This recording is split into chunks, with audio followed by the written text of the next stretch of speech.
آج مجھے کچھ بچوں نے یہ سوال کیا کہ یہ جو قصاص ہے، دیت ہے، عرش ہے اور زمان، یہ سزائیں جو ہیں یہ کیا ہوتی ہیں، ان کا کیا فرق وغیرہ تھوڑا سا میں بتا دیجیے۔ تو میں نے سوچا کہ ویڈیو بناتا ہوں، جس سے کسی دیگر نوجوان جو زیر تربیت بکلا ہیں ان کو بھی فائدہ ہوگا، ایک عام آدمی کو بھی۔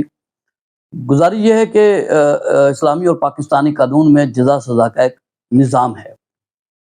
یوں آپ سمجھ لیں کہ جب بھی کسی انسان کی جان یا اس کے جسم کو کوئی نقصان پہنچایا جاتا ہے تو مظلوم کو انصاف دلانے اور مجرم کو سزا دینے کے لیے پاکستان کے قانون یعنی تعزیرات پاکستان اور اسلامی شریعت میں 4 بنیادی طریقے یا اصطلاحات استعمال کی جاتی ہیں، یعنی قصاص، دیت، عرش اور زمان۔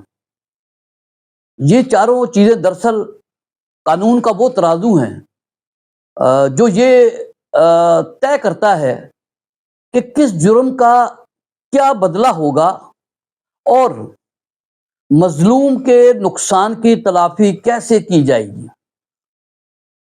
اب یہ 4 چیزیں ہیں، قصاص ہے، دیت ہے، عرش اور زمان۔ اب میں سب سے پہلے آپ کو بتاتا ہوں قصاص کے بارے میں۔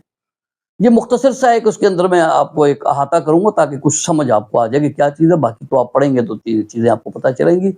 قصاص کا قانونی زبان میں مطلب ہے کہ برابری کا بدلہ، یعنی جیسا جرم کیا گیا بالکل ویسی ہی سزا مجرم کو دی جائے۔ مثلا اگر کسی شخص نے جان بوجھ کر کسی شخص کی جان لے لی تو قانون مجرم کو موت کی سزا دے گا۔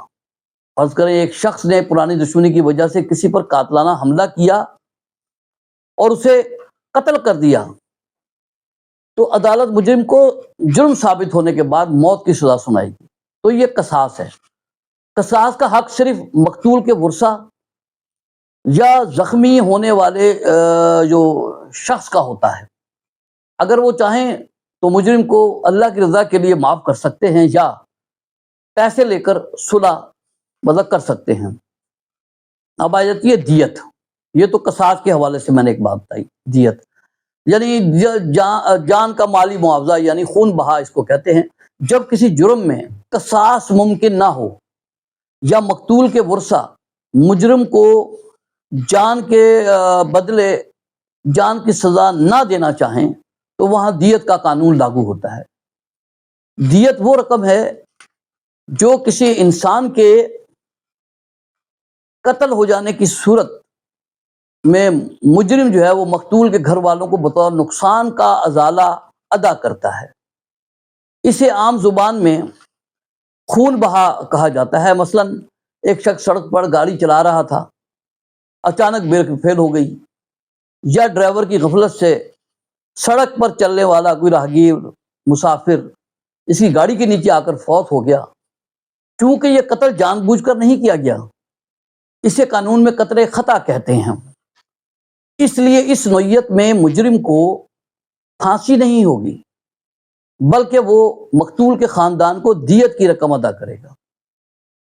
دیت کی جو رقم ہے اسلام اور پاکستانی قانون کے مطابق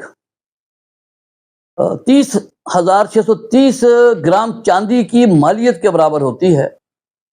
حکومت پاکستان ہر سال چاندی کی قیمت کے حساب سے دیت کی جو رقم کا اعلان کرتی ہے۔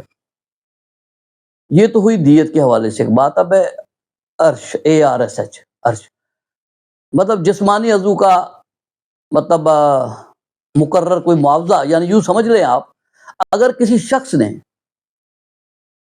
کسی دوسرے شخص کا عضو جیسے آنکھ، ناک، کان، انگلی یا ہڈی ضائع کر دی ہو اور اس نقصان کا مالی معاوضہ قانون کی کتاب میں طے شدہ ہو تو اسے عرش کہتے ہیں۔ مزید وضاحت جو سمجھ لیں کہ یعنی لڑائی کے دوران ایک شخص نے دوسرے کے منہ پر مکہ مارا جس سے سامنے کا ایک دانت ٹوٹ گیا تو سمجھے کہ وہ پھر اس کو عرش کی سزا دی جائے گی۔ ایک عضو ضائع ہو گیا نا، ایک دانت ضائع ہو گیا۔ اب زمان ہے جسمانی نقصان کا غیر مقررہ معاوضہ، یوں آپ سمجھ لیں ایسے اس بات کو کہ جسمانی نقصان کی دوسری شکل زمان کہلاتی ہے، وہ عرش سے تھوڑی مختلف ہوتی ہے۔ زمان جسم کے زخمی ہونے پر دیے جانے والا مالی معاوضہ ہے، لیکن یہ وہ معاوضہ ہوتا ہے جس کی رقم قانون کی کتاب میں پہلے سے لکھی نہیں ہوتی۔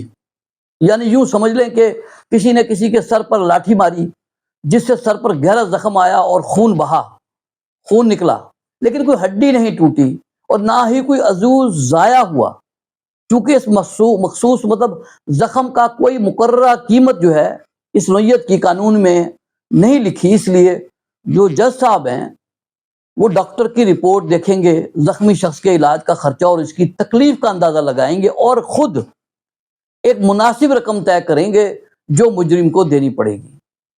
اس عدالت کی مطلب طے کردہ رقم کو آپ یہ سمجھ لیں کہ یہ زمان کہتے ہیں جو وہ ادا کرتا ہے۔